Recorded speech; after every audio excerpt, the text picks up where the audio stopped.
Hello friends, welcome to step up IAS news discussion में आपका बहुत बहुत स्वागत है। आज थोड़ा लेट हो गया है आर्टिकल, और थोड़ा नहीं बहुत ज़्यादा लेट हो गया है, बट कल से हम लोग टाइम पर ही रहेंगे। चलिए स्टार्ट करते हैं 23 जून के इम्पोर्टेंट आर्टिकल को। और बहुत अच्छे अच्छे फैक्ट्स आज आपको मिलने वाले हैं पूरे डिस्कशन के दौरान, तो अंत तक बने रहिएगा, बहुत फ़ायदा होगा आपका। ऑब्जेक्टिव क्वेश्चंस वगैरह भी इसमें दिए जाते हैं। जो पहली बार सुन रहे हैं उनको एक बार ज़रूर देखना चाहिए कि पूरे डिस्कशन में हम क्या क्या एक्टिविटीज़ को फॉलो करते हैं। ये नया चैनल है। इसके पहले हम स्टेप अप आईएएस के चैनल पर ये डिस्कशन को सुना करते थे, राइट। तो जो लोग नए हैं वो प्लीज़ इसको सब्सक्राइब कर लें और बेल आइकन को ज़रूर प्रेस करें सब्सक्राइब करने के बाद, ताकि नोटिफिकेशंस आप तक पहुंच जाए। फाइन। आइए आज कोटेशन से शुरुआत करते हैं। आज का कोटेशन है बहुत ही अच्छा कोटेशन, और इस तरीके का मिलता जुलता कोटेशन आपने पहले भी पढ़ा होगा। You educate a man, you educate a man, you educate a woman, you educate a generation. तो मतलब बहुत ही सिंपल सा है, समझ में आ गया होगा कि अगर आप एक मैन को एजुकेट करते हैं, जो कि सिंपली सोसाइटी में किया जाता है, तो आप सिर्फ एक मैन को एजुकेट कर रहे होते हैं। लेकिन अगर वुमन एजुकेटेड हो जाती हैं तो वो उस पूरे जनरेशन को एजुकेट कर सकती हैं।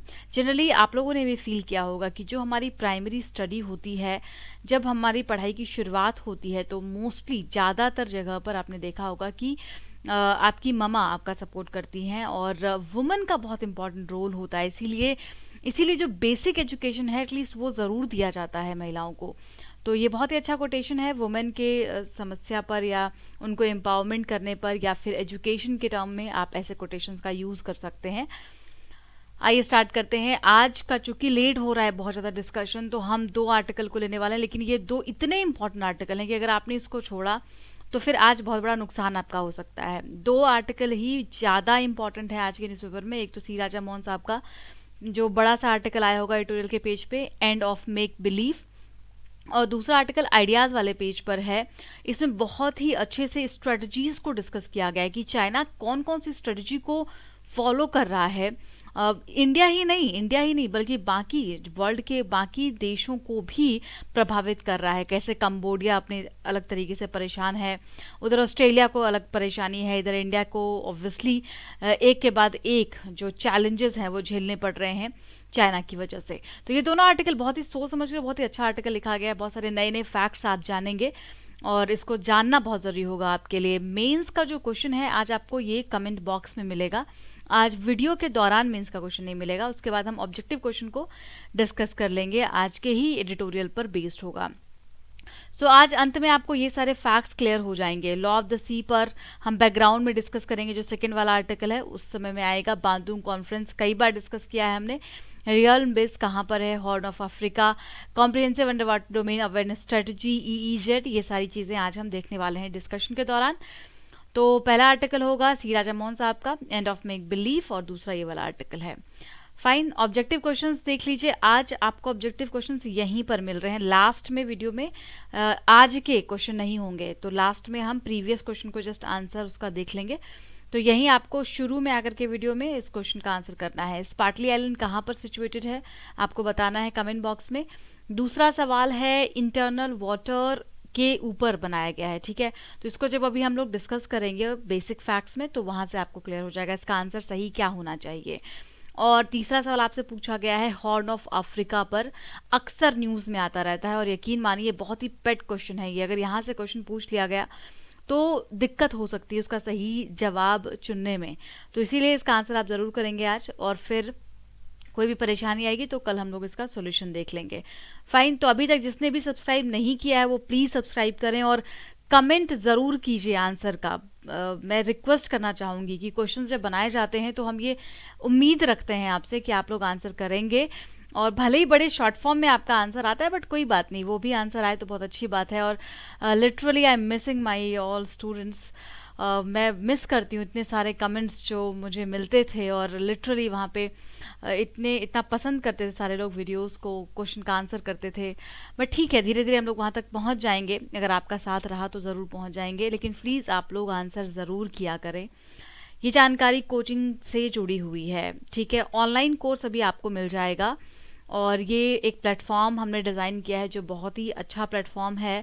जैसा कि आपको मालूम है कि हम लोग नए नहीं हैं, बहुत दिनों से इस फील्ड में हैं स्टेप अप आईज के माध्यम से।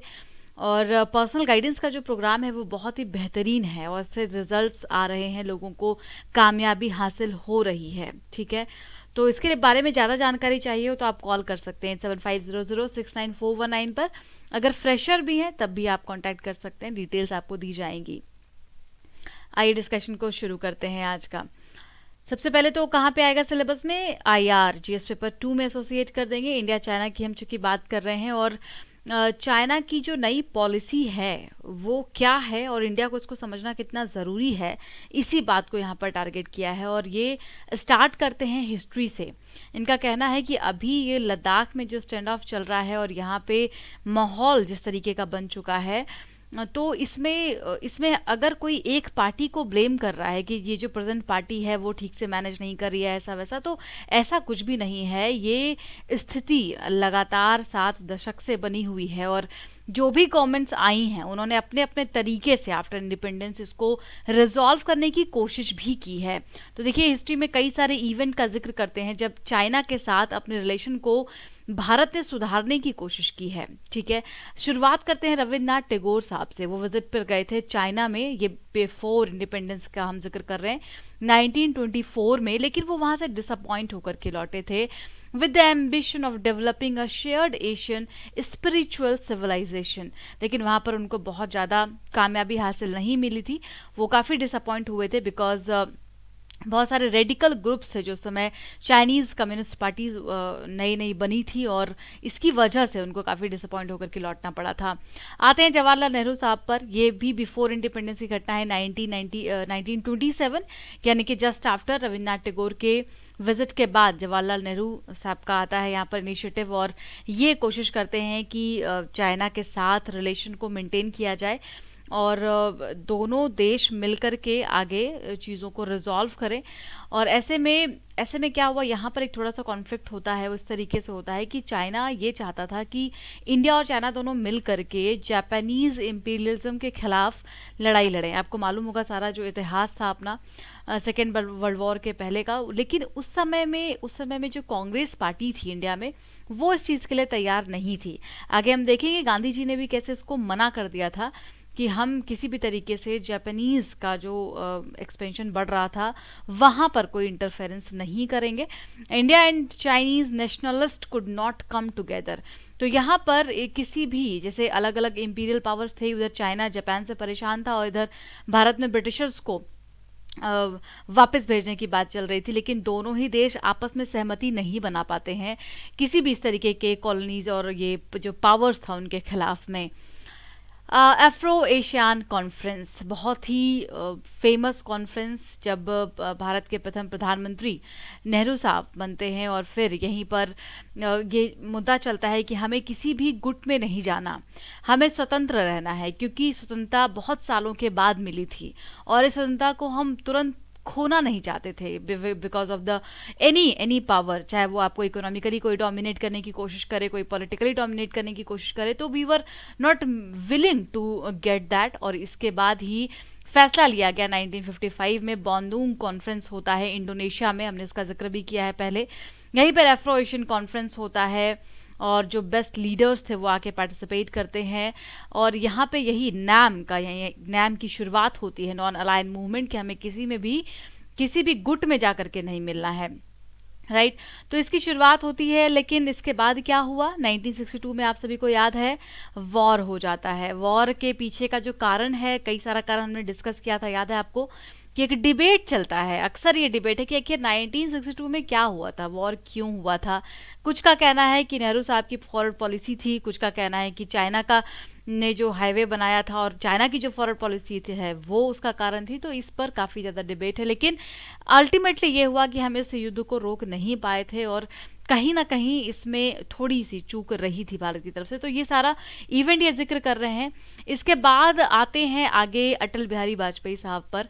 ट्रैवल टू चाइना, वो 1979 में चाइना विजिट पर जाते हैं ताकि बीजिंग के साथ रिलेशन को फिर से मेंटेन किया जा सके। आपको क्लियर तो हो रहा है, हम हिस्ट्री डिस्कस कर रहे हैं कि कैसे अलग अलग गवर्नमेंट जब आती है तो उन्होंने इंडिया और चाइना के रिलेशन को अच्छा बनाने की कोशिश की, लेकिन उसके बाद वो वापस लौटे नहीं थे कि वियतनाम में कम्युनिस्ट रिजीम शुरू हो जाता है। फिर आगे बढ़ते हैं, राजीव गांधी साहब का समय आता है 1988 में।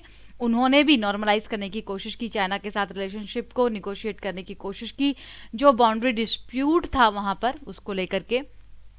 India's massive trade deficit with China. अब आते हैं प्रेजेंट सिचुएशन पर। प्रेजेंट सिचुएशन ये है कि अगर गवर्नमेंट को ये लगता है या अगर किसी को भी ये लगता है कि इकोनॉमिक टर्म्स में या हमें चाइना के साथ इकोनॉमिक कोऑपरेशन को बढ़ाना चाहिए, इम्प्रूव करना चाहिए, अगर हम इम्प्रूव करेंगे तो जो हमारे पॉलिटिकल डिफरेंसेस हैं चाइना के साथ वो खत्म हो जाएंगे, कर्व हो जाएंगे, रिजॉल्व हो जाएंगे।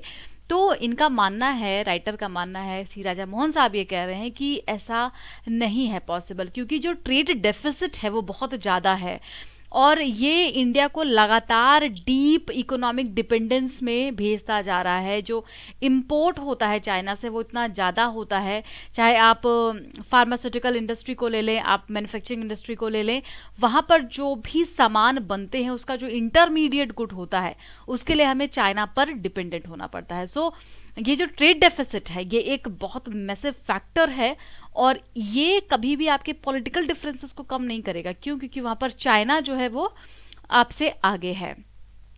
उसके बाद फिर ये हिस्ट्री की तरफ जाते हैं, पीवी नरसिम्हा राव साहब का जिक्र करते हैं कि इन्होंने भी कोशिश की थी।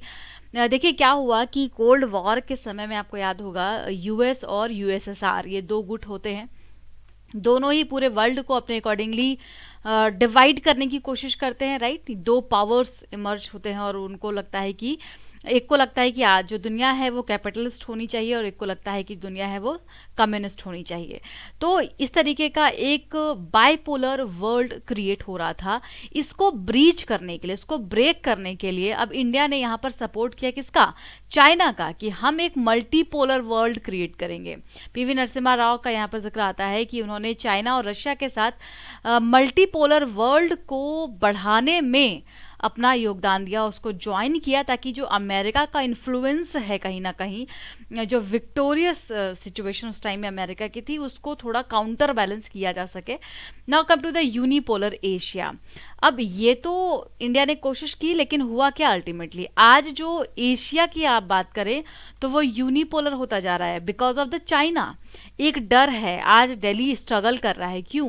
क्योंकि चाइना का जो इमरजेंस है वो लगातार बढ़ रहा है एशिया में, और इस इमरजेंस की वजह से आज फिर बाइपोलर वर्ल्ड क्रिएट हो रहा है। किसके किसके बीच में?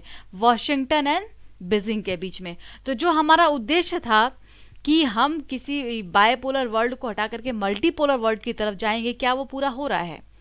वो पूरा नहीं हो रहा है। अब क्या हो गया? पहले रशिया और अमेरिका थे, यानी यूएसएसआर और अमेरिका थे, और अब अमेरिका और चाइना उभर रहे हैं, जो कि दिल्ली को लगातार चैलेंज क्रिएट कर रहा है। और यहाँ पे इंडिया यही चाहता है कि वो इस तरीके की कोई सिचुएशन को इमर्ज ना होने दे, बिकॉज चाइना आपको पता है कि आपका इमीडिएट नेबर है। US is seeking to divide India and China. अब देखिए सारे लोग अक्सर आपको बोलते हुए नजर आते होंगे कि यूएस जो है वो अपना प्रॉफिट देखता है, इंडिया चाइना को डिवाइड करो और राज करो, राइट। तो आर्टिकल में राइटर बोल रहे हैं कि ऐसा नहीं है, हमारे पास कई ऐसे कारण है लड़ने के, ठीक है। तो कोई और तीसरा पावर आकर के इंडिया और चाइना को डिवाइड करे, इसकी ज़रूरत ही नहीं है। ज़रूरत क्यों नहीं है? Because we have enough facts, जैसे कि हमारा जो ये टेरिटोरियल नेशनलिज्म चलता रहता है, उसके बाद इररिकॉन्सिलेबल कॉन्फ्लिक्ट ऑफ इंटरेस्ट है, जैसे कि इस तरीके के जो भी कॉन्फ्लिक्ट ऑफ इंटरेस्ट हैं भारत और चाइना के बीच में अलग अलग टर्म्स में, तो ये सारे अपने आप में ही बहुत ज़्यादा हैं जो एक रोल प्ले कर रहे हैं दोनों देशों को दूर करने में। इसके अलावा भी कई सारे फैक्टर्स हैं, जैसे कि अगर आप थोड़ा पीछे जाएं, फिर से बैकग्राउंड में चलते हैं, तो ब्रिटिश जो जब भारत में थे तो वो लोग क्या चाहते थे कि वो इंडिया और चाइना के जो नेशनलिस्ट थे उनको यूनाइट करके और जापानीज इंपीरियलिस्ट के खिलाफ लड़ना चाह रहे थे जो सेकेंड वर्ल्ड वॉर के समय में। लेकिन उस समय में लंदन ने ऑब्वियसली इनकरेज किया, और चियांग काई शेक, आपको मालूम होगा हमने इनका जिक्र किया था, इन्होंने ही रिपब्लिक ऑफ चाइना बनाया था। याद है आपको वो वाला कॉन्सेप्ट जब हमने ताइवान का जिक्र किया था चियांग काई शेक के ही पूरे उससे बनाया गया है ताइवान।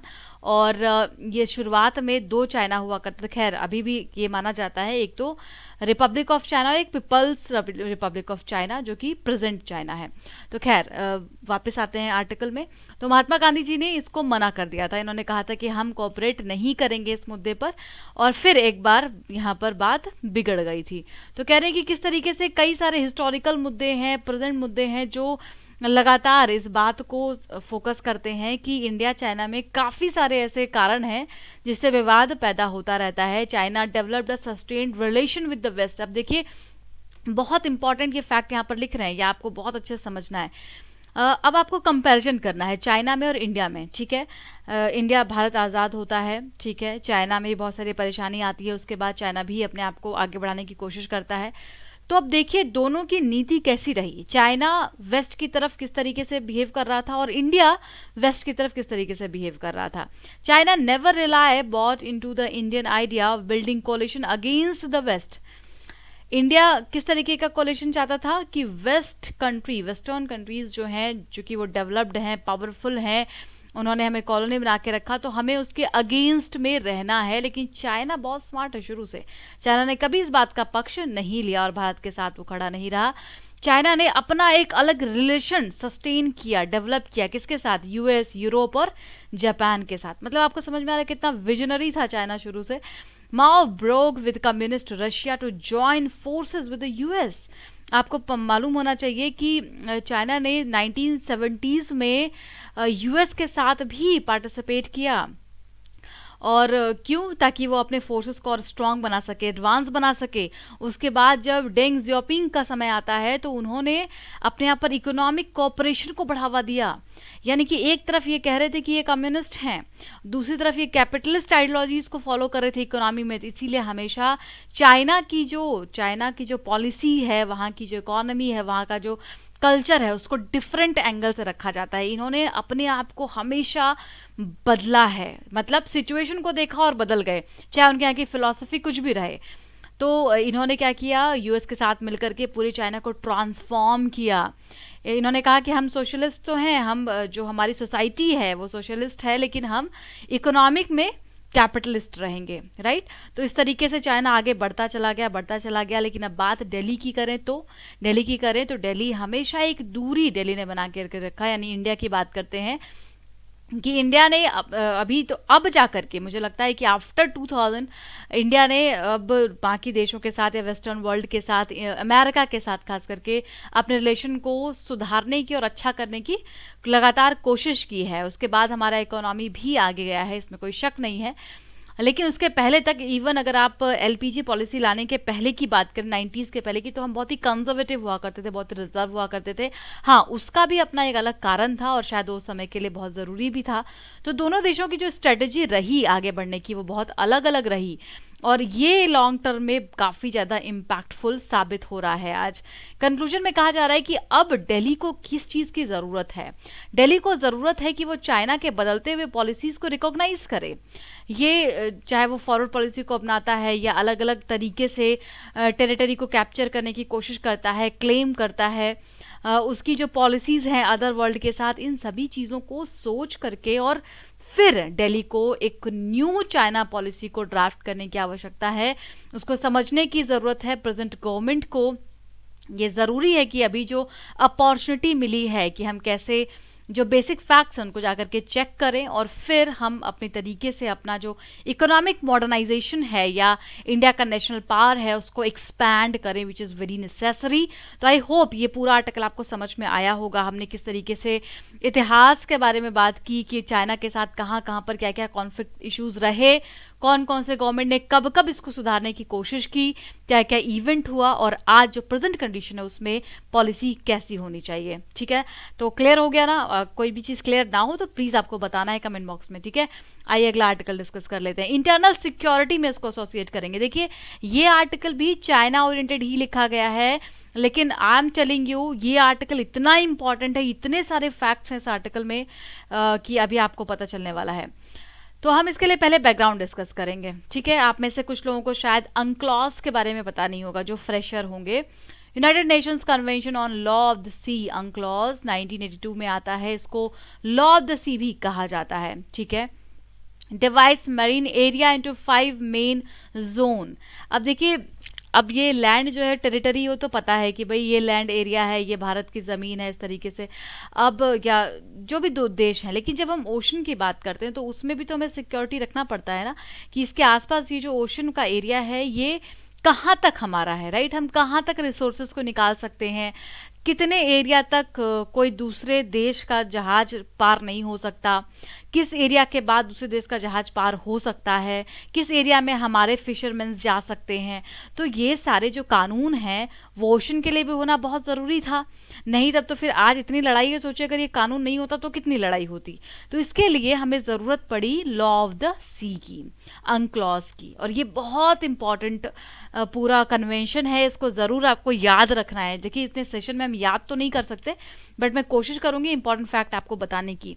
ये ओनली इंटरनेशनल कन्वेंशन है which stipulate a framework for state jurisdiction in marine space, different legal status to different marine zone. तो अलग अलग जोन के लिए अलग अलग ये लीगल स्टेटस प्रोवाइड करता है, ज़रूर याद रखना है। 5 कॉन्क्रीट जोन्स में डिवाइड किया गया है। ये देखिए बहुत ही ध्यान से, बहुत ही प्यार से, ये इमेज अगर आपको याद रह गया तो आप क्वेश्चन गलत नहीं करेंगे, ठीक है। इंटरनल वाटर देखिए कहाँ पर है, ये लैंड से ये यहाँ सी तक जाएंगे तो ये इसको इंटरनल वाटर बोलेंगे।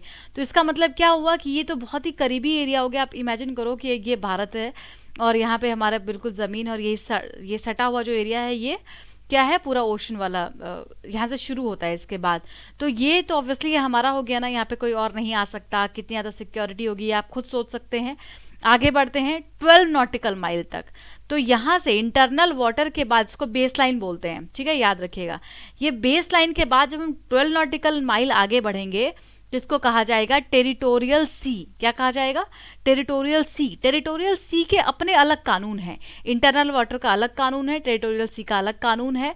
इसके बाद और जब हम 12 नॉटिकल माइल बढ़ेंगे, यानी कि टोटल कितना हो जाएगा, 24 नॉटिकल माइल हो जाएगा। कहाँ से? बेस लाइन से।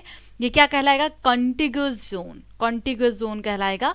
और 12 नॉटिकल माइल यानी कि 24 nautical mile from the base line के बाद से हाई सी का एरिया होगा। लेकिन यहीं पर 12 नॉटिकल माइल से आगे यहाँ तक 200, टोटल 200 नॉटिकल माइल तक एक्सक्लूसिव इकोनॉमिक जोन कहलाता है, EEZ कहलाता है। अक्सर न्यूज़ में होता है ये। तो कहाँ से कहाँ तक? यहाँ बेस लाइन से लेकर के 200 नॉटिकल माइल तक जाएंगे। नॉटिकल माइल जो है वो जैसे आप डिस्टेंस को नापा जाता है ओशंस में, इसलिए इसको नॉटिकल माइल बोला जा रहा है। इसको क्या बोलता है? इकोनॉमिक एक्सक्लूसिव जोन बोला जाता है। बहुत ज़्यादा इंपॉर्टेंट है ये सारे, इसके अलग अलग कानून जो है आपको याद रखने हैं। यहाँ पे देखिए लिखा हुआ भी है सारा। बेस लाइन को किसको कहते हैं? लो वाटर लाइन। डेफिनेशन रट लीजिएगा, बिकॉज डेफिनेशन से डायरेक्ट क्वेश्चन बनेंगे, ठीक है। Internal water land ward side जो होता है बेस लाइन का, उसको बोलते हैं इंटरनल वाटर। फुल सॉवरेनिटी होती है, ध्यान दीजिएगा, over the it's internal water. इस पर फुल सॉवरेनिटी होगी, बिकॉज क्या, बिल्कुल पास में है ये। और no right of innocent passage, कोई इनोसेंट पैसेज पास नहीं हो सकता वहां से। तो ये फुल सॉवरेनिटी वाला एरिया होगा। कौन सा? इंटरनल वाटर का एरिया, ठीक है। इसके बाद टेरिटोरियल सी हमने देखा था ना, 12 नॉटिकल माइल तक टेरिटोरियल सी कहलाएगा। इक्वल टू 1 मिनट, ये कैलकुलेशन है नॉटिकल माइल का, इतना जानना बिल्कुल ज़रूरी नहीं है। लेकिन इसके जो बेसिक फैक्ट्स हैं वो याद रखना है कि rights are limited by the innocent passage through the territorial sea. इसमें राइट्स जो हैं वो लिमिटेड होते हैं, मतलब कुछ राइट्स होते हैं, कुछ नहीं होते हैं, लिमिटेड होते हैं। कॉन्टिग्यूस जोन हमने देखा था 24 नॉटिकल माइल तक होता है ये बेस लाइन से। Intermediary zone between the territorial sea and high sea. अगर क्वेश्चन आ जाए, मान लीजिए सिर्फ एक स्टेटमेंट ये पूछ लिया जाए कि which zone is an intermediary zone between the territorial sea and high sea, तो क्या होगा आंसर? Contiguous zone. तो ये आपको पढ़ते वक्त ही याद करते हुए चले जाना है कि यार यहाँ से अगर बीच में से क्वेश्चन उठाया गया तो क्या देना है इसका जवाब, ठीक है। तो इसका बेसिक फैक्ट पूरा एकदम क्लियर रखना है। एक्सक्लूसिव इकोनॉमिक जोन के बारे में भी पढ़ लेना है, 200 नॉटिकल माइल तक होता है। सॉवरेन राइट्स होते हैं यहाँ पर भी, जो रिसोर्सेज वगैरह हैं उसको निकाला जा सकता है। इसके बाद EEZ only allow for the above mentioned resources rights. कौन कौन सा रिसोर्स राइट्स है वो सब यहाँ पे मेंशन्ड होगा, उसी पर कंट्री का राइट होता है। यहाँ पे एक बात ध्यान दीजिएगा, it does not give a coastal state the right to prohibit or limit freedom of navigation और ओवरफ्लाइट। मतलब एक्सक्लूसिव इकोनॉमिक जोन जो है 200 नॉटिकल माइल तक, ऐसा नहीं है कि आप वहां तक लोगों को पार होने से रोकोगे, तो आप वहाँ इकोनॉमिक एक्सक्लूसिव जोन में नेविगेट हो सकता है, वहां से गुजर सकते हैं लोग, और ओवरफ्लाइट भी हो सकता है। ठीक है, तो ये आपको याद रखना है। इसमें कुछ कुछ एक्सेप्शंस भी रहते हैं, तो इसको डिटेल में एक बार आप पढ़ लेंगे अगर आपने पहले नहीं पढ़ा है तो। अब देखिए बैकग्राउंड में थोड़ा ये इमेज भी देख लेते हैं, आर्टिकल में मिलने वाला है। याद रखिएगा क्रिसमस आइलैंड कहाँ पर है, ये ऑस्ट्रेलिया का आइलैंड है क्रिसमस आइलैंड। ठीक है, और ये रहा यहाँ पर है ये आइलैंड, इधर इंडियन ओशन, इधर ये ऑस्ट्रेलिया, इधर साउथ चाइना सी, और ये सारे देश, यहाँ पर है क्रिसमस आइलैंड। किसका है? ऑस्ट्रेलिया का है। ठीक है, अब चलिए आगे बढ़ते हैं। तो अब शुरुआत करते हैं आर्टिकल की। आर्टिकल में बहुत सारे फैक्ट्स को डिस्कस किया गया है, किस तरीके से चाइना जो है वो कैप्चर कर रहा है हर तरफ, और कोई भी कानून को मानने को तैयार नहीं है। एक यहाँ पे बहुत इंपॉर्टेंट चीज़ का जिक्र करते हैं, कहते हैं कि इंडिया को एक तो ये आर्मी जो है वो एक्टिव है ही लद्दाख में या बाकी जगहों पर, लेकिन हमें अपनी नेवी को भी एक्टिव करने की ज़रूरत है, क्योंकि 2018-19 का जिक्र है कि आपको याद होगा, हमने इसको डिस्कस भी किया था आर्टिकल में, कि चाइना के द्वारा जो वेसल्स होते हैं, रिसर्च वेसल्स होते हैं, उसको छोड़ दिया गया था, और उसको कहा जो अंडमान निकोबार वाला हमारा एरिया है वहाँ पर वो लोग थे, और उस तरफ वो नेविगेट कर रहे थे। जब ये कहा गया उनको, जब रोका गया कि आप इधर से क्यों जा रहे हो, बिकॉज ये तो ऑब्वियसली आपका एरिया नहीं है, you can't pass from there, तो उन्होंने क्या कहा, चाइनीज ने कहा कि ये उनका ओशोनोग्राफिक डाटा, वो क्रूशल डाटा ले रहे हैं, और रिसर्च प्रोजेक्ट है बेसिकली, एक scientific global scientific research project है। डाटा ले रहे हैं उन्होंने ऐसा नहीं कहा, उन्होंने कहा कि ग्लोबल साइंटिफिक रिसर्च कर रहे हैं वो, इस वजह से उनको वहाँ पर नेविगेट करना ज़रूरी है। जबकि जबकि बाद में ऐसा कुछ बताया जा रहा था कि ऐसा बिल्कुल भी नहीं है, वो इंफॉर्मेशंस को वहाँ से कलेक्ट करने की कोशिश कर रहे हैं, उसका बाद में वो इस्तेमाल कर सकते हैं। तो इस पर काफ़ी ज़्यादा विवाद शुरू हो गया था, और ये सिर्फ इंडियन ओशन में नहीं, ये साउथ चाइना सी में भी इनका ये जो काम है वो चलता रहता है। वन रिसेंट सर्वे, एक रिसेंट सर्वे हुआ है, ये याद रखिएगा, आंसर में आप लिख सकते हैं, Asia maritime transparency initiative, CSIS। ठीक है, इन्होंने क्या कहा सर्वे में, इन्होंने कहा कि चाइना ने 2 अप्रैल 2019 से मार्च 2020, यानी कि एक साल से भी कम, 11 महीने, हाँ 11, एक साल 1 महीने के दौरान टोटल 25 मेरीटाइम सर्वे मिशन को कंडक्ट किया इंडो पैसिफिक रीजन में। ध्यान दीजिएगा, सिर्फ चाइना ने एक साल के अंतर्गत 25 मेरीटाइम सर्वे को कंडक्ट किया इंडो पैसिफिक रीजन में, वेराज जो अदर कंट्री है, यूएस, जापान, इंडिया, ऑस्ट्रेलिया, उन सब ने मिलकर के टोटल 27 मिशंस को कंडक्ट किया। तो आप देखिए कि चाइना की एक्टिविटी कितनी फास्ट है, कितना तेजी से वो हर चीज़ को जानना चाह रहे हैं, रिसर्च के नाम पर वेसल्स को छोड़ देना, भेज देना। ऑस्ट्रेलिया का जिक्र आता है कि किस तरीके से ऑस्ट्रेलिया ने भी आवाज़ उठाई, क्योंकि क्रिसमस आइलैंड अभी हमने देखा ना, क्रिसमस आइलैंड के पास इस तरीके की एक्टिविटी हो रही थी चाइना की तरफ से, चाइना वेसल्स वहाँ पर लगातार पार हो रहे थे और स्टडी कर रहे थे। उनका कहना था कि वो सबमरीन रूट को स्टडी कर रहे हैं from Australia to South China sea. उसके बाद इस पर आरोप किया, उस पर प्रोटेस्ट किया ऑस्ट्रेलिया ने कि ये जो है वो गलत है, और इस तरीके की एक्टिविटीज़ लगातार चाइना की तरफ से हुई है, बे ऑफ बंगाल के रीजन में भी, ऑस्ट्रेलिया में भी, और मिलिट्री एक्सपेंशन ओवरसीज। अब आते हैं कंबोडिया के ऊपर, बहुत सारी इंपॉर्टेंट फैक्ट्स को इन्होंने यहाँ पर बताया है। ये जो डाटा है ये दे रहे हैं ऑपोजिशन के लीडर हैं कंबोडिया में। उनका कहना है कि जो बात उठ रही थी कि चाइना ने जो रियल नेवल बेस है उसका एक्सेस, उसका जो डील है वो चाइना को मिल चुका है, अगर ये बात सही हुई तो बहुत ज़्यादा खतरा हो सकता है कंबोडिया के लिए, ये अपोजिशन लीडर का कहना है।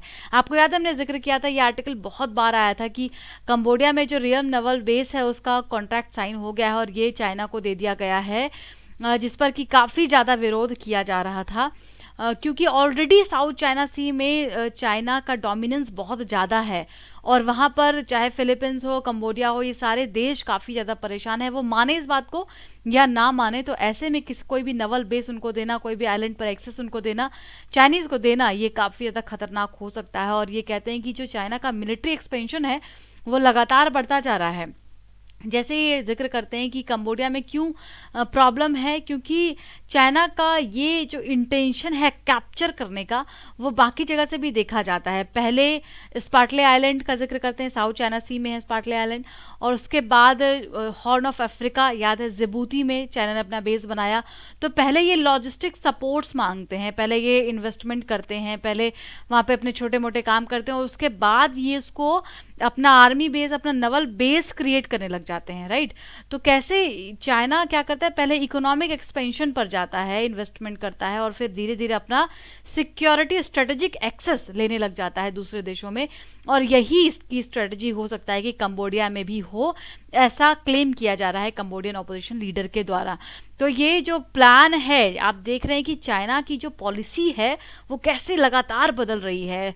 उनका जो पूरा सिस्टम है, चाहे आप फॉरवर्ड पॉलिसी ले लें लैंड के ऊपर पीएलए के द्वारा, या फिर उनका जो पीएलए नेवी है उनके द्वारा जो उनका शिप में इतना ज़्यादा एक्टिविटी चल रहा है, उसमें इंफॉर्मेशन गैदर करना, और अभी आगे देखते हैं क्या क्या कहा जा रहा है। बहुत सारी जगह पे कहा जा रहा है कि जो लॉ ऑफ द सी है, जिसको अभी हमने देखा बेसिक्स में, क्या चाइना उसको मानता है। चाइना की अपनी अलग पॉलिसी चलती है लॉ ऑफ द सी को लेकर के, जो जो एग्जैक्टली कन्वेंशन में चीज़ों को लिखा गया है कि राइट टू इनोसेंट पैसेज। हमने देखा ना कि इनोसेंट पैसेज जो है वो इंटरनल वाटर से नहीं जा सकता, टेरिटोरियल सी से नहीं जा सकता, लेकिन चाइना इसको अपने हिसाब से हमेशा मोल्ड करने की कोशिश करता है। ईजेड में अगर साउथ चाइना सी की बात करें तो वहां पर दूसरे देश नहीं जा सकते, लेकिन चाइना किसी भी देश के आसपास के इकोनॉमिक जोन से निकल सकता है। तो ये जो इस तरीके का बिहेवियर है चाइना का, डोमिनेंस बिहेवियर जो है, जिसमें कि वो किसी भी लॉ को मानने को तैयार नहीं होता है, वो इस बात को शो करता है कि वो आगे देशों के लिए खतरा पैदा कर सकता है। Chinese could step up their effort, और लगातार जो चाइना का अपना एक्शन है, चाहे वो ग्वादार को कंप्लीट करने से लेकर के रियल बेस कंबोडिया तक अगर आप जाकर के देखें, तो चाइना एक्सपेंशन करता जा रहा है लगातार। वाइटल हाइड्रोलॉजिकल हाइड्रोग्राफिकल डाटा को कलेक्ट करना क्या साबित होता है इससे, जब आप किसी किसी भी एरिया में जाकर के, जैसे बे ऑफ बंगाल में आप आते हैं, अंडमान आइलैंड के पास आप आते हैं, वहां से क्रूशियल डाटा आप निकालते हैं, राइट। आप बहुत इजीली मॉनिटर कर सकते हैं सबमरीन मूवमेंट्स को।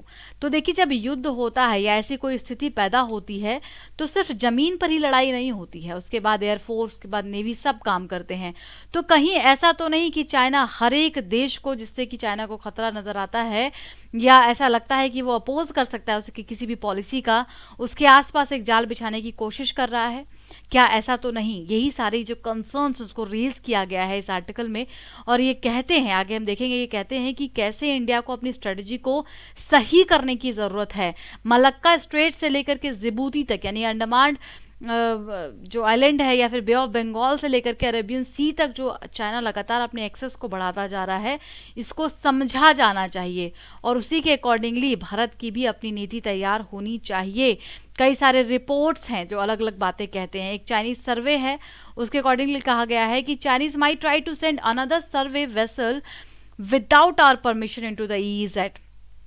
हो सकता है कि अगला सर्वे वेसल फिर से वो भेज दे, और किस लिए क्या बोलेगा वहाँ पे, फिर से बोलेगा कि हम साइंटिफिक रिसर्च के लिए आए हैं, और उसमें कोई वो हमसे परमिशन नहीं लेगा। तो ये गलत है, सॉवरेनिटी के ऊपर खतरा हो सकता है। और second, they might deploy unmanned under water drone, और हो सकता है कि वो हमारे ईईजेड में, एक्सक्लूसिव इकोनॉमिक जोन में, अनमेंड अंडर वाटर ड्रोन छोड़ सकते हैं, जो हमारे क्रूशियल इंफॉर्मेशन को ले जा करके चाइना तक पहुंचा देंगे।